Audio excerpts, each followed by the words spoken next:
It's Brooke and Jeffrey in the morning, and you never know what your individual body parts are thinking. That's because they... Like your stomach, for example. think. It probably thinks all potatoes are mashed. But That's funny. we'll never know. The only body part whose thoughts we can understand is our brains. Wow. During this segment, What's on Your mind? I'm pretty in tune with another one too, Jeff. Well, maybe tune into that one as we go around the room and share what our body parts are thinking. Okay. Starting with Brooke. Brooke, what's on your mind? Well, I'm going to stick with my brain. Okay, that's fair. No, I found something in my marriage that I absolutely love. Finally! And my husband thinks is so obnoxious. Oh, this is going to be good. And that is my mother. No, don't get me wrong. He loves my mother. We all love your mom. It's how helpful she is. So she was recently at our house, and she lifts everything off of me. It is amazing. I feel so taken care of. She does it all. And then my husband is like, she folded my laundry. She touched my underwear. She's making me breakfast. I don't want breakfast right now. And I'm like, how do you not see this as a good thing? Because it's the 21st century and men can do stuff on their own now instead of having to have women come and do everything for them. This is the opposite of annoying. Like, she literally folded and put all of our laundry away. We had mountains of it that hadn't been put Do you away. really want your mom going through like your husband's underwear and stuff? What you do? I mean, I'm at a point where when she leaves, I immediately want her back. I am ready for my parents to move in. And they are so amazingly helpful. I can't even tell you. So if your mother-in-law came over and started going and doing all of your laundry, would you want her there for another week? If she wanted to come over and do some chores, I'm all for it. Okay. Challenge extended. Jose, what's been on your mind? Well, recently, this beautiful real estate agent lady slides into my DMs, and we flirt for a little bit, and she's like, hey, so when are you going to ask me out? Oh, that's cute. Pretty forward, which is great. And I tell her, I'd love to, but I'm just completely honest. I am so busy. I do a radio show in the morning, then I do streaming at night. Here and there, we have a comedy show. Then I'm doing food reviews. And so she's like, that is fine. I totally understand. When it comes up, though, you and me. And I'm like, yeah, that sounds great sometime. She sounds awesome. She does. She was understanding. Fast forward a month, I post about my comedy show coming up. Yeah. I get a message from her, and she's like, I'll see you there. Cute. Oh, that's And cool. I was like, yeah, cute. I was like, she's actually kind of like putting an effort. She knows I'm so busy. Maybe she's going to make a night out with her friends and see me. Yeah, she wants to support you in your career. Yeah, so I'm all excited. I'm like, oh, that's awesome. I'm doing all new material.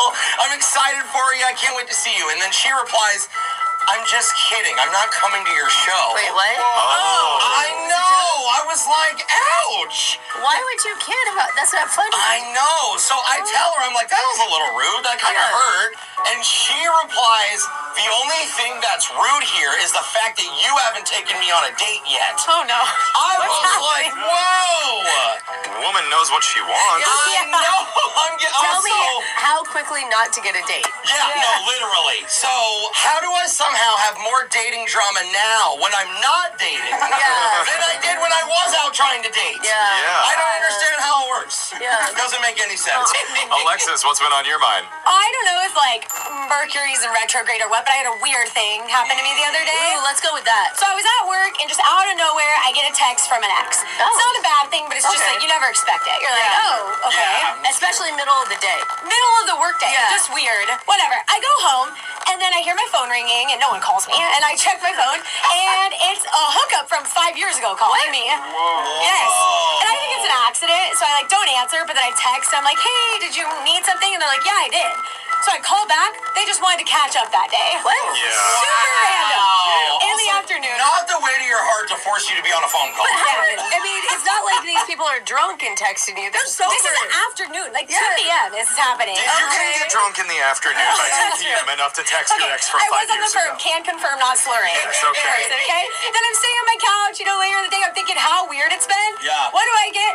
Text from another person that I've been with. Yeah. Did they also want something back? Because all these guys seem like... No, it was photos of their new cat. So it was cute. But it was very random. All on the And same day. They must have heard you were talking to somebody. I don't know. None of them jealous. all know each other. I have no idea what happened. And they say, like, turn threes. I don't know. It's a weird, strange thing. Is it a good thing? Now it's strange thing for me. Not good. Strange. It's a good thing she has 4 dates this weekend. You think I didn't reply?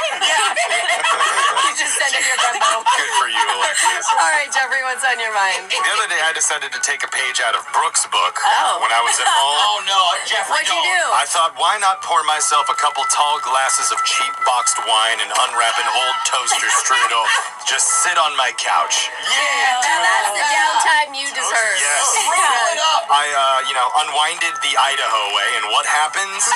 Barely made it through a half a glass of wine, passed out on my couch, frosting all over my face. Oh, I knew you weren't strong enough, Jeff. Not up to that level.